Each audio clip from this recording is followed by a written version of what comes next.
The day my son quietly tried to decide my future for me, he showed up at my door with a casserole. If this were someone else's story, it would start with a big tragedy. A crash, a diagnosis, a husband walking out. Mine started with baked pasta in a glass dish and a smile that hurt. Mark set it on my counter. "Don't worry about cooking anymore, Mom. Steph's making double. We'll drop some off every few days." He said it kindly. That was almost worse. Kindness can be a cage. Stephanie hovered behind him with a bright smile and a stack of brochures she thought I hadn't noticed. B drifted in last. Earbuds, half-wave. Apology in her eyes I couldn't quite read. The kitchen smelled like tomato sauce. And something else, concern dressed up as pity. "You've been forgetful," Stephanie began, like a work presentation. "And the fall last month really scared us." "I didn't fall," I said. I slipped on the rug and sat down hard. Small words, big difference. They never hear the small words. "I'm fine," I added. It sounded thin, even to me. Mark and Steph traded that look couples use when they've already decided. He fanned the brochures. "Just listen, okay? No pressure." "No pressure always means pressure." "Silver Pines is 20 minutes away," Stephanie said, tapping a photo of a woman my age, playing cards in a spotless beige room. "Art classes, yoga, a shuttle to the mall. Your own studio. We wouldn't have to worry so much." There it was. Not "you'd be happier," not "you deserve more." Just, we wouldn't have to worry. Behind them, my eyes drifted to the hall closet. Door shut, still there. I looked away. B glanced up at that. Her eyes went to the hook by the door where my keys hung, then back to me. A small nod I almost missed. "Mom?" Mark sighed, using the voice he uses with his kids. "You left the kettle on yesterday." "I turned it off," I said. "I was in the garden." Silence. It wasn't about facts. Their words kept circling the same point. Safe, help, easier, peace of mind. They never landed on one word, choice. "You think this is a story about a retirement home?" It isn't. When they finally left, brochures for me to think about, casserole cooling, my life gently boxed up, I stood alone in my quiet kitchen. The house held all the names I've worn here. Teacher, wife, mother, widow. Apparently now, a problem to fix. The clock ticked louder than usual. It sounded like a verdict. I should have cried, or raged, or called a friend. Instead, I put the kettle on. Not because I was calm. Because your hands need a job while you pretend nothing inside you is cracking. As the water heated, my eyes went to the hall closet. Top shelf. Blue shoebox. Dust on the lid, soft corners. I reached up, brought it down. My hands shook. My husband hid it there years ago. He made me promise, don't open it unless things really change. Standing in my kitchen, I knew they had. Inside was the one thing that could take me out of the life my family is planning for me. They want me safe. I want my life back. Tomorrow at dawn, I leave. The blue shoebox was dusty, the way forgotten things always are. I set it on the table next to the untouched cup of tea. My hands didn't shake, but something inside me did. My husband Daniel put it up there the year before he died. "Top shelf," he said, tapping the closet with his knuckles. "For later." "What's later?" I asked. He just smiled. "You'll know." For 10 years, I chose not to know. Now, with the Silver Pines brochures staring from the counter, later had arrived. The lid gave way with a soft sigh. Inside, no photos.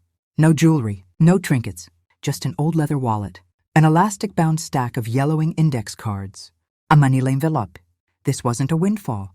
It was permission. I opened the envelope first. Cash, more than I expected. Neat bundles, the paper softened from years tucked away. Behind the cash, a single folded sheet of notebook paper. Daniel's tidy handwriting on the front. "Evelyn, seeing your own name written by a dead man is not something you ever get used to." I sat down. The chair creaked. The clock ticked. I unfolded the letter. "If you're reading this, they've started deciding things for you. You were always the reasonable one. The one who made the compromise. The one who stepped aside.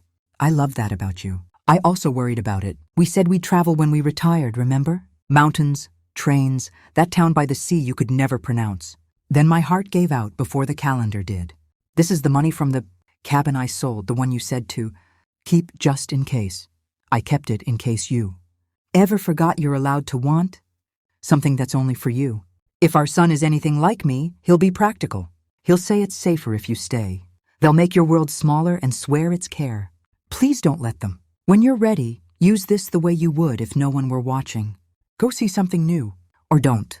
Just don't sit still, because everyone else is more comfortable with you small. I trust you. Love. D. I read it twice. Then a third time. In the silence that followed, something very old and very tired inside me stood up. If you're thinking they're just worried about her, you're not wrong. You're just not the one living as their worry. I picked up the stack of index cards. On each one, in Daniel's compact writing, there was a place and a note. Coastal train route. You said the cliffs scared you and thrilled you. Desert in spring, wildflowers. Remember that documentary? Any city with a river and street musicians. He'd made me a map without lines. Brochures were loud, smiling strangers in beige rooms. Daniel's cards were quiet and handwritten. One life planned for me, one life planned with me in mind. I pushed the brochures away with one hand. They slid into a crooked pile, glossy faces down. Then I did something small and enormous.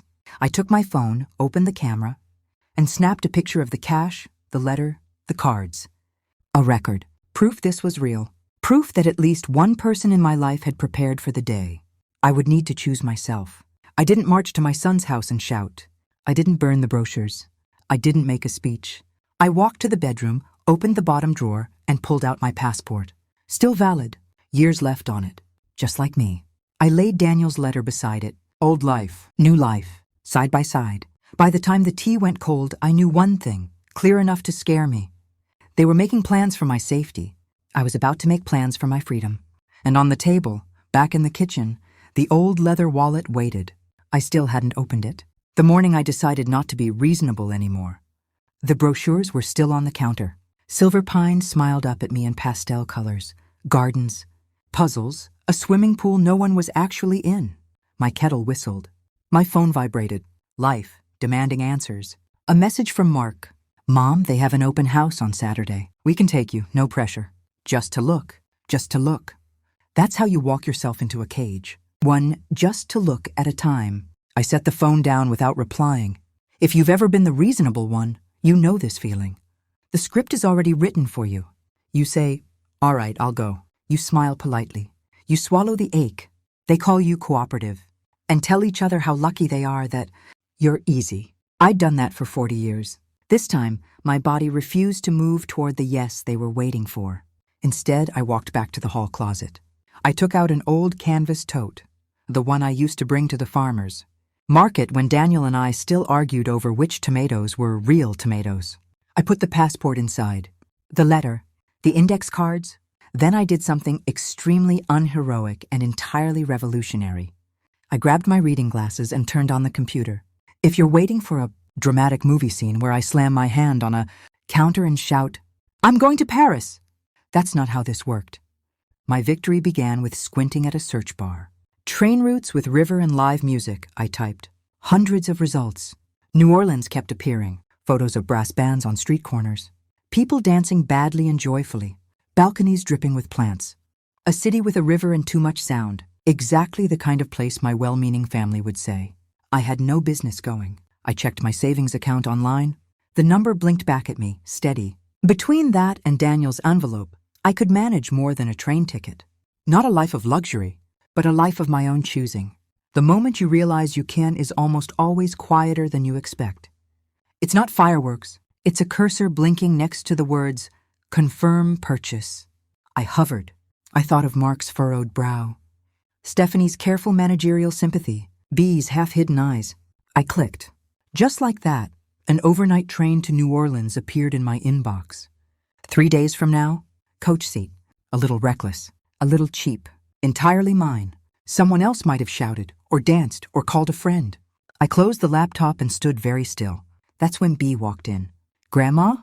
I hadn't heard the door. She slipped off her shoes, the way only someone who belongs in a place does. You didn't answer Dad's text, she said, sliding into a chair. He's in a mood. I saw it, I replied. She studied me, harder than I liked. Teenagers have a way of seeing where grown adults politely look away. What's that? She asked, nodding to the canvas tote still open on the table. Old papers, I said. It wasn't a lie. It just wasn't the truth she'd asked for. Her gaze dropped to the edge of Daniel's letter peeking out. Then to my passport. Then to the open laptop. Her eyes widened just a fraction. "Are you going somewhere?" There it was. The first person to say out loud what I'd barely let myself think. My instinct was to soothe her, to say, "Of course not, sweetheart," and fold myself neatly back into their expectations. Instead, I surprised us both. "Yes," I said. Her face didn't crumple. It sharpened. "Are they sending you somewhere?" she asked, voice flat. "Like a home?" "No," I said. "They offered." I said no. "Dad said you were just being stubborn," she murmured. "He said you're scared of change." I laughed then. A short, sharp sound. "I'm not scared of change," I said. "I'm scared of disappearing while everyone keeps telling me how safe I am." B leaned forward, elbows on the table. "So where are you going?" I hesitated. Saying it out loud would make it real in a way even the ticket didn't. A city with a river and too much music. She blinked. Then slowly she smiled. "Good," she whispered. "I was starting to think I was the only one in this family who wanted out of their assigned box. The first person to really see you isn't always your partner, or your best friend, or even your child. Sometimes it's the kid who's been quietly watching you fold yourself smaller, learning not to." "Will you tell them?" B asked. "Yes," I said. "But not until I'm already gone." Her smile faded into something softer. "Then promise me one thing," she said. "Don't let them talk you out of it once they know." "I won't," I said. And for the first time, I believed myself. I just didn't know yet how hard they were going to try. The blue shoebox was dusty, the way forgotten things always are.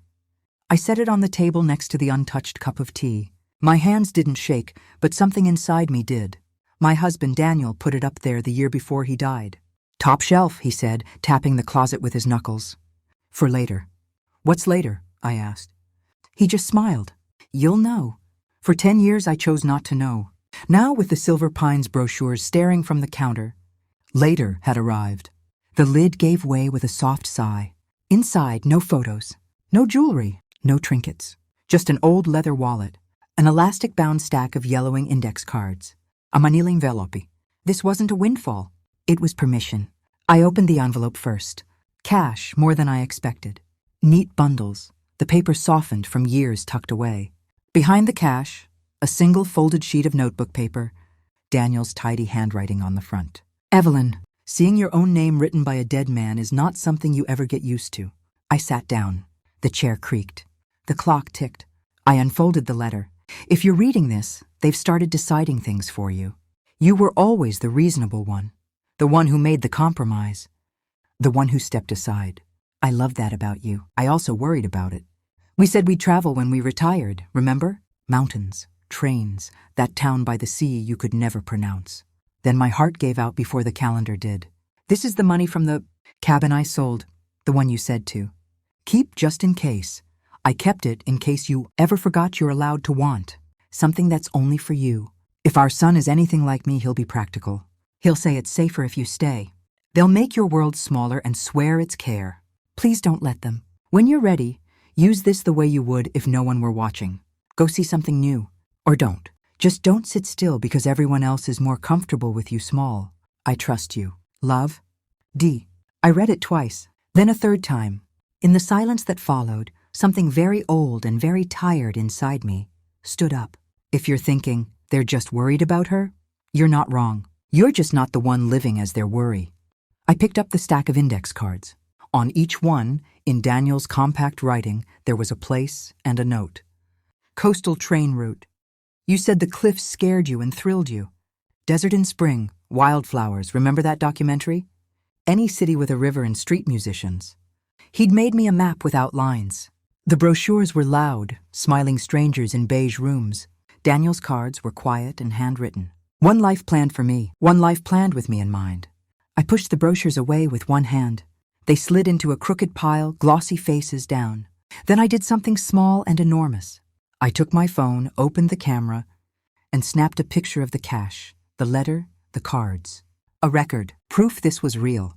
Proof that at least one person in my life had prepared for the day I would need to choose myself. I didn't march to my son's house and shout. I didn't burn the brochures. I didn't make a speech. I walked to the bedroom, opened the bottom drawer, and pulled out my passport. Still valid. Years left on it, just like me. I laid Daniel's letter beside it. Old life, new life, side by side. By the time the tea went cold, I knew one thing, clear enough to scare me. They were making plans for my safety. I was about to make plans for my freedom. And on the table, back in the kitchen, the old leather wallet waited. I still hadn't opened it. The station smelled like metal and burnt coffee. Departures flickered above me in tired yellow letters. Like even the sign was doubting my decision. There it was, a line of words that could still be erased if I turned around fast enough. If you've ever stood on the edge of something you chose, you know this moment. You suddenly become aware of every exit. The cab driver had offered to wait, just in case. I'd told him no, firmly, maybe mostly for my own benefit. I found my car, my seat, 12C, an aisle. The train loomed beside the platform, all steel and history and bad lighting. A conductor checked my ticket. With the bored efficiency of someone who'd seen thousands of goodbyes and wasn't impressed by mine. "Traveling alone, ma'am?" he asked. "Yes," I said. The word surprised me with how solid it sounded. Inside, the car buzzed with quiet chaos, bags thumping into overhead racks. Zippers murmured apologies, a child asking too many questions too loudly. My seat was empty. For a moment, I let myself hope it would stay that way. 2 armrests, no stranger to negotiate with. No such luck. Just before we pulled out, a woman dropped into the seat beside me, breathless, carrying a backpack that looked heavier than she was. Sorry, she panted. "They changed my car last second." She couldn't have been more than 22. Hair in a messy knot, paint on her fingers, headphones around her neck. She smelled faintly of turpentine and peppermint gum. "Hi," she said, already fishing for her water bottle. "I'm Joe." "Evelyn," I replied. My voice sounded older than I felt in that moment. She gave me a quick open smile. "First long train ride?" "First in a long time." She nodded like she understood more than I'd said. The train lurched once like it was thinking about it, then began to move. The platform slid away, slow at first, then faster. That's when the panic hit. "What have you done?" "Turn around. Get off at the first stop. Call Mark. Say it was a mistake. Blame confusion. Blame the internet. Blame anything. If you think courage makes fear disappear, it doesn't. Sometimes it makes it louder." I gripped the armrest. My heart sped up, legs prickling with the urge to stand and walk backward through time. Back to my small, familiar kitchen. Back to my safe, shrinking life. "You okay?" Joe asked quietly. I must not have been hiding it as well as I thought. "Just out of practice," I said. She nodded.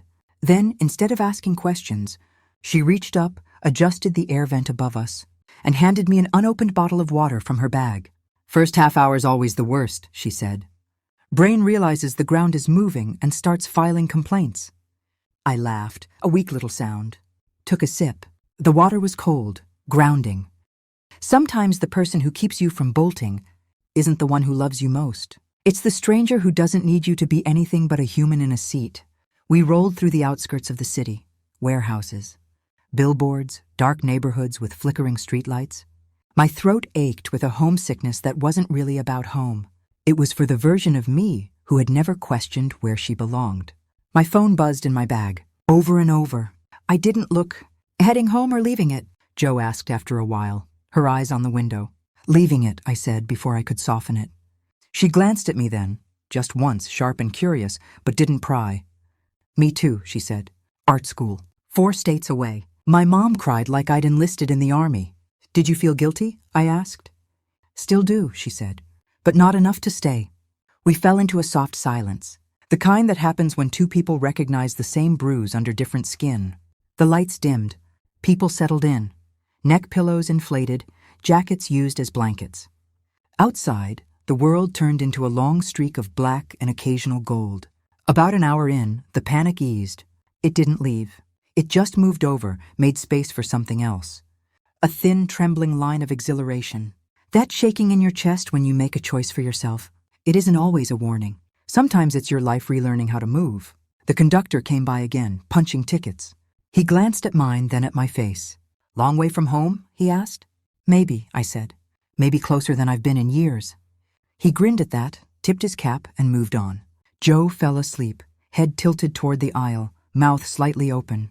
I watched the dark glass beside me, where my reflection hovered over passing shadows. For once, I didn't scold myself for being afraid.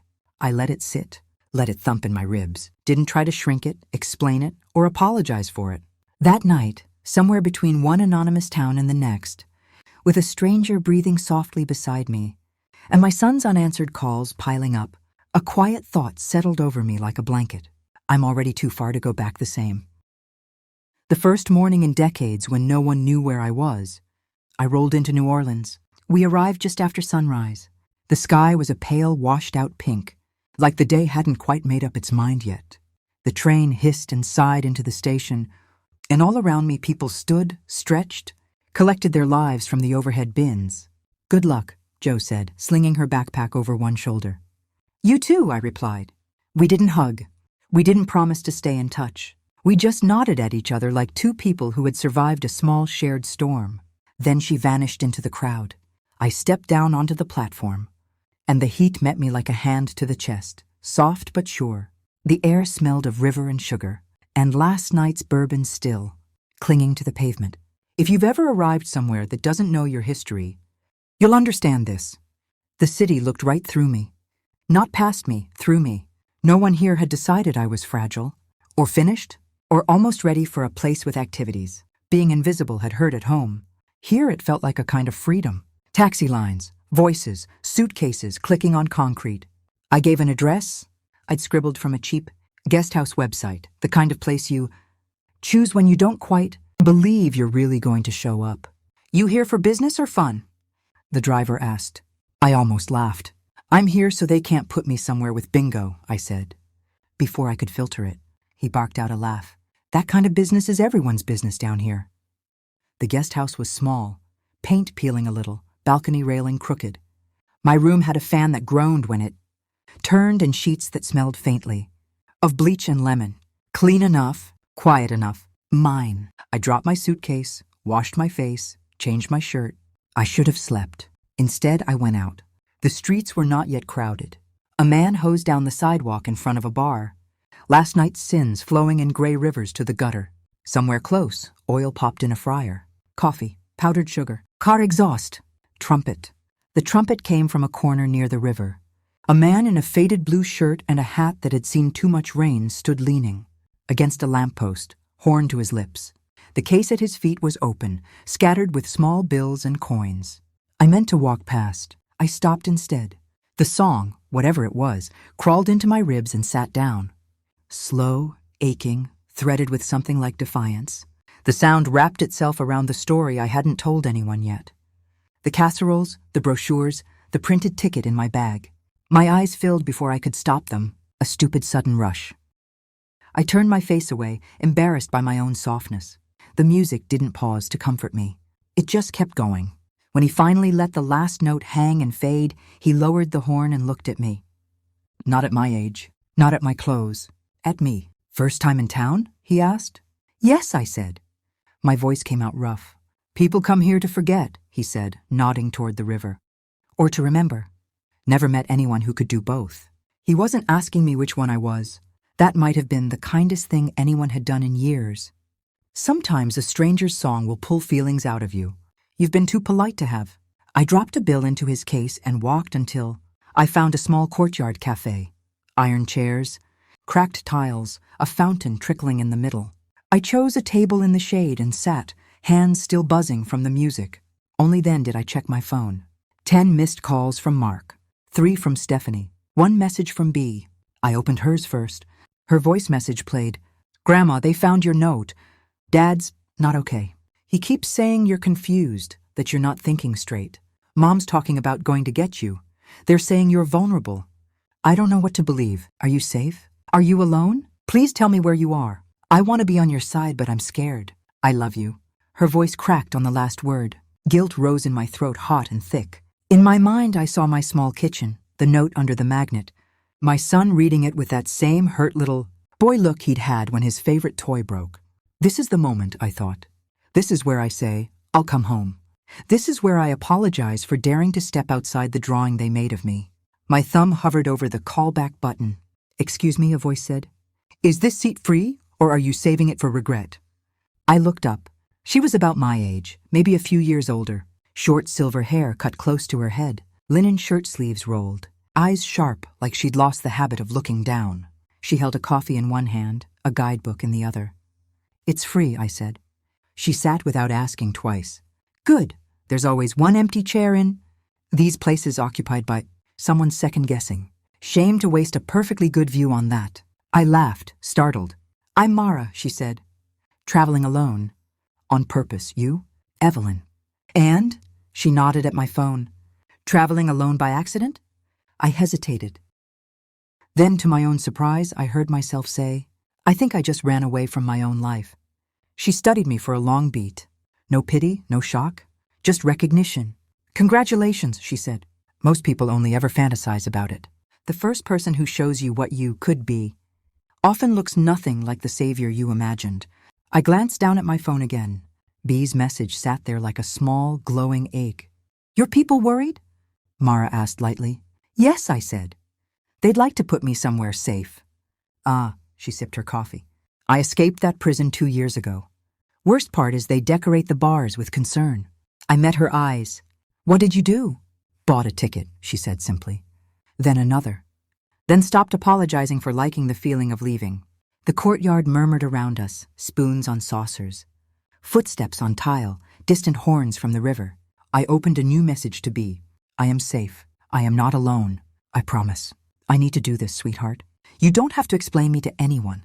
I'll call you tonight. I love you." I hit send before my doubt could grab my hand. Then I turned the phone face down on the table. Mara raised an eyebrow, approving. "So," she said, "do you want to sit here being someone's fragile mother? Or come with me to listen to a band that will absolutely ruin your mascara?" My heart thumped once, hard. "I don't wear mascara," I said. "Then you've got nothing to lose," she replied. And for the first time since Daniel died, I felt something close to hunger, for sound, for color, for a self that hadn't existed yet. I didn't know that while I leaned toward the music, my family was already leaning toward a plan to drag me back. The first time I did something my son would definitely disapprove of. It started with following a stranger into a bar. Mara walked like she already knew where we were going. I followed, half a step behind, like someone being led into her own future. We turned down a narrow street where the air thickened with sound. Not just one song, but 3 or 4 spilling out of neighboring doorways, horns, drums, laughter, neon signs hummed above old brick. People filled the sidewalks, all of them rushing nowhere in particular. "This way," Mara said, slipping into a doorway framed by chipped blue paint. Inside, the bar was dim and crowded, but not in the way that made you want to leave. Wooden floor, scarred tables, a stage barely lifted off the ground. Strings of mismatched lights dangled from the ceiling. It smelled of sweat, old beer, fried something. And underneath it all, a sweetness I couldn't name. And if you've ever walked into a place and felt your shoulders drop 3 inches without thinking, you know what I mean when I say, it felt like church, if church had ever truly been for me. We found 2 seats near the back. A trio was already playing, upright bass, piano, and a trumpet that carried like a confession. "Wait for the singer," Mara said. "You'll see." A waitress came by. I ordered iced tea and instantly regretted it when Mara said, "Whiskey, neat." "Too early in the rebellion for that," I muttered. She grinned. "Rebellion doesn't always look like burning bridges. Sometimes it's just sitting in a dark bar at 3 p.m. instead of at your kitchen table, waiting for someone else's plans to include you." The singer appeared between songs, a woman with silver streaks in her dark hair and lines around her mouth that said she'd smiled and sworn in equal measure. She wore a simple black dress and bare feet. "Evening, y'all," she said, voice low, easy. "Or morning. Time's slippery here." People chuckled. Glasses clinked. Then she started to sing. I won't name the song. It belonged more to her throat than to any record. But it was about leaving too late and living anyway. About missing chances and then realizing you get to make new ones. Ugly and imperfect and still somehow holy. Her voice wasn't smooth. It rasped in places, cracked in others. But every note felt like it had been dragged through real life before it reached the microphone. My chest tightened. Not with panic this time, with recognition. All those years of saying, "It's fine." All the times I'd waved from my porch instead of getting in the car. All the times I'd agreed to be the one who stayed behind because someone had to. I'd been so busy forgiving everyone else their thoughtlessness. It had never occurred to me to forgive myself for letting it stand. The singer closed her eyes on a long note that seemed to vibrate right through my bones. My own eyes blurred. I blinked hard, but the tears came anyway, hot, quiet, not dramatic. Mara nudged a napkin toward me without looking. "Told you," she said softly. "I didn't know I was angry at myself," I whispered. "That's the worst kind," she replied. "You can't yell at anyone to get it out. You don't start healing when other people apologize. You start healing when you stop needing them to be the ones who set you free." Somewhere in the second set, during a slow, aching blues number, I realized I wasn't just forgiving myself for staying too long in the life they'd built around me. I was also forgiving myself for leaving, for the frightened note in Bee's voice, for the look I imagined on Mark's face when he read that slip of paper on my fridge, for not answering the phone on the platform. I had always believed that being a good mother meant instantly absorbing everyone else's discomfort, so they never had to sit in it. Sitting in that bar with sweat on my neck and music too loud for polite conversation, I realized something truer. I could love my son and still refuse the role he'd written for me. I could love my granddaughter and still show her that loving people doesn't mean erasing yourself to keep them calm. The set ended. People clapped, whistled, stomped. The singer smiled, gave a small bow, and for a second, her eyes swept the room and met mine. She didn't know my story, but in that glance, it felt like she recognized the moment I just had. "Come back tomorrow," she said to the room. "Bring the selves you're still not sure you're allowed to be." Mara downed the last of her drink. "So," she said, "are you visiting? Or staying?" "In the city?" I asked. "In yourself," she said. I thought of my tidy kitchen, my silent house, silver pines brochures in the recycling bin, Bee's message waiting back at the guest house. "I don't know yet," I admitted. "But I'm not a visitor anymore." She smiled. "Good. Visitors apologize for taking up space." We walked out into the heavy air, music trailing us like incense. For the first time, I wasn't just somewhere new. I was someone new. By the time I woke up, my son had called the police on me. New Orleans felt different that morning. Same humidity, same distant horns, same clatter of dishes from the cafe downstairs. But something inside me had shifted, and my surroundings seemed to know. I made coffee in the tiny kettle in my room and stood by the window as it boiled. My shoes sat by the door like two small questions. On the table, my phone lay face down where I'd left it the night before. A small silent bomb. I flipped it over. 21 missed calls. More from Mark, a handful from Stephanie. 2 from an unknown number I recognized as my local police station. My chest tightened. A text from B, timestamped just after midnight. "They called the cops to check your house. They're saying welfare check and possible cognitive decline. I know you're not lost, but they won't listen to me. Please, just tell me you're okay." I sat down hard on the edge of the bed. Cognitive decline. They'd turned my choice into an illness, my absence into a symptom. When people can't control you, the easiest story to tell is that you're broken. Before I could talk myself out of it, I hit call. B picked up on the first ring. "Grandma?" Her voice broke on the second syllable. "I'm here," I said. "I'm okay." There was a ragged exhale on the other end. "Where are you?" "In a city with good music and bad decisions," I said gently.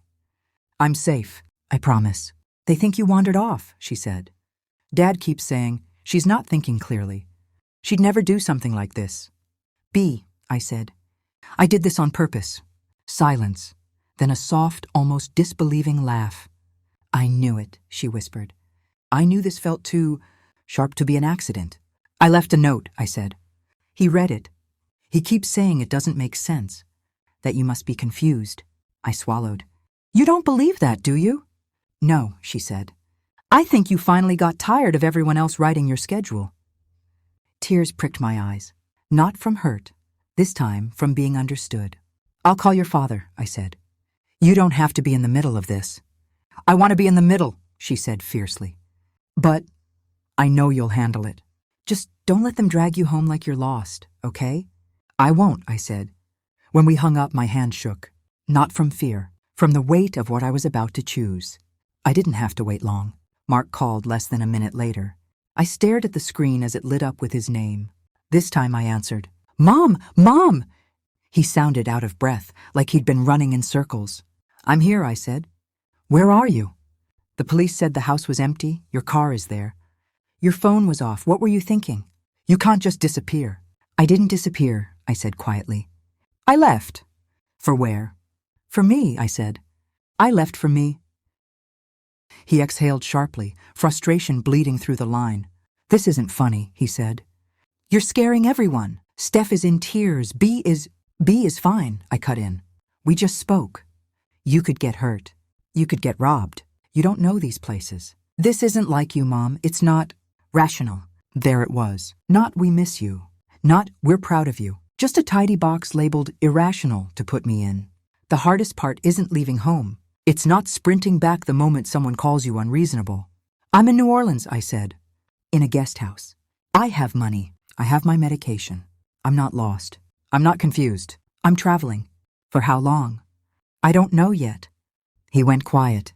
I could almost hear the gears turning, looking for the angle that would work. Is this about Silver Pines? He asked finally. We were just trying to keep you safe. You leaving like this? This is exactly why we're worried. Mark, I said, and my own voice surprised me with how steady it was. Wanting a life is not a symptom. He didn't answer. I spent your whole childhood making sure you had room to grow, I continued.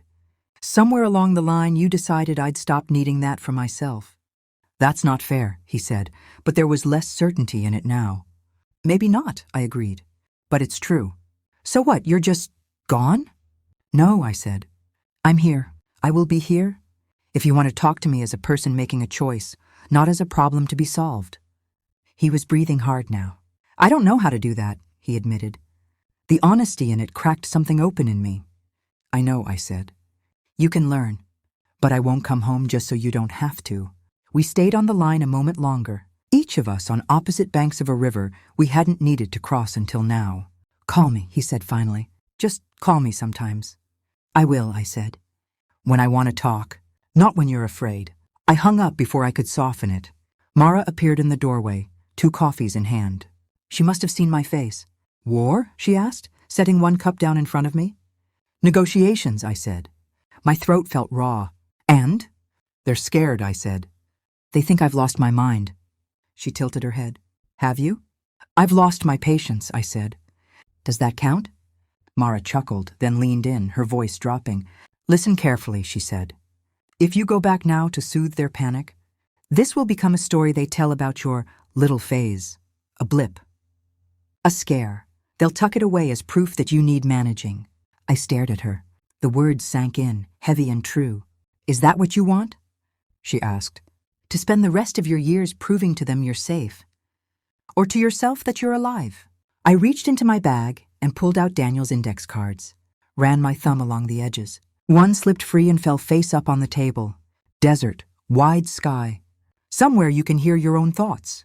Mara glanced at it, then at me. West, she said. I was heading that way next. My phone buzzed again on the table. I turned it over without looking. Pressed the power button. Watched the screen go black. Then I opened my laptop and, with fingers steadier than they had any right to be, booked another ticket. Farther this time. No return date. This wasn't a trip anymore. It was the start of a life my son would have to meet me in. Not rescue me from.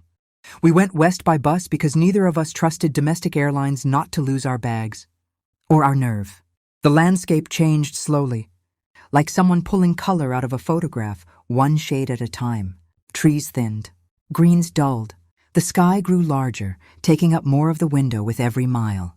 By the second day, the world outside had become a long, low stretch of rust and gold. Scrub brush, fences that went nowhere. Occasional clusters of houses crouched close together, as if they were huddling against all that open space. You wanted wide sky, Mara said, tilting her head toward the window. There it is. She wasn't wrong. The sky out here didn't sit politely above you the way it did back home. It wrapped around you, made your worries look small and oddly deliberate. We got off in a town whose name I'd already forgotten by the time we reached the motel. 1 main street, 2 traffic lights, a gas station, a diner, a thrift store, a place renting casitas by the week, with a hand-painted sign and a crooked cactus out front. Our casita had cracked tile floors and a bedspread that had seen better presidents. But through the small window above the sink, you could see a stretch of desert rolling straight into the horizon. No fences, no billboards, just space. That first afternoon, we walked until the town disappeared behind us. The sun pushed down hard, but the air was dry, almost clean. My breath came easier than I expected. You hear that? Mara asked, stopping. I don't hear anything, I said. Exactly, she replied. No one telling you who you are. Silence isn't empty. It's full of every question you've managed to drown out with other people's noise. We weren't alone out there, not really. We passed an older man sitting on a folding chair just off the dirt road. Sketchbook in hand, a little dog at his feet. He nodded as we approached. Morning, he said. Or afternoon. Hard to tell out here. We ended up talking. You always do, when there's nothing else competing for your attention. He'd driven out in an old camper for a week. 2 years ago, after his second divorce. Turns out I liked my own company better than anyone else's for the first time in my life, he said, shading a line on the page. Didn't know that was allowed. A young woman in a sun hat trudged by with a toddler on her hip, both of them sticky with dust and sunscreen, headed toward a cluster of RVs. Left my job in accounting, she told us, almost sheepish. Turns out I liked my kid more than my spreadsheet. Everyone we met seemed to be in between something. Marriages, jobs, identities. No one asked me if I was safe. They asked, what brought you? And then waited like any answer was valid. We stayed 4 days. We could have stayed 4 years. The second night, under a sky so full of stars it felt crowded, I sat at the small table in the casita with my notebook open. The air coming through the screen smelled of sand and some faint, night-blooming plant. I started a letter to Mark. Mark, I know you think I've lost my mind. Maybe in a way I have. I've lost the mind that accepted being sidelined as reasonable. I've lost the mind that thought love meant always making it easier for everyone but me. Out here, there is nothing but space and my own thoughts. No casseroles, no brochures, no doorbells. I can't pretend anymore that I didn't help build the box you're trying to keep me in. I did. I made it comfortable. I taught you that I would always choose your calm over my own longing. I'm sorry for that. Not because it hurt me, but because it taught you the wrong definition of love. Love is not custody. I will come back someday, but I won't come back as the woman you can manage with reminders. And for your own good. If you want me in your life, it will have to be as someone whose choices you don't have to approve of to respect. I love you. Enough to let you be upset with me while I do what I should have done years ago. Live before I die. Mom, I wrote it all. Then read it twice. Each sentence felt like a stone pulled out of my chest and set gently on the table. Sometimes the letter you need to write is not the letter you need to send. I sat there a long time. Mara dozed in the chair by the window, a book sliding from her hand, her breath soft and even. I folded the letter and slid it between the pages of my notebook instead of into an envelope. I realized I hadn't been writing to Mark. I'd been writing to the part of me that still needed his understanding, as proof that I wasn't crazy. I didn't need that proof anymore. The desert had given me a different kind. The next morning, a message came through from B, cutting through the spotty signal like a flare. A photo, her hair streaked with a bold line of blue. Under it, a single sentence. You made me brave enough to stop asking if it's too much. Then another message. When you come home, because I know you will, come back like this. Not like before. I'll hold that door open, I promise. I stared at her words, at her hair, at the smile that looked a lot like mine had once. That was when I knew 2 things. I didn't have to stay gone forever to stay free. And if I went back now, it would be as the woman who had walked this desert, not the one who'd nearly let herself be signed away. That evening, as the sun sank in a slow burn behind the low hills, I stood outside the casita barefoot, the day's heat still trapped in the sand. I closed my eyes and pictured my front door. Same paint, same handle, new rules.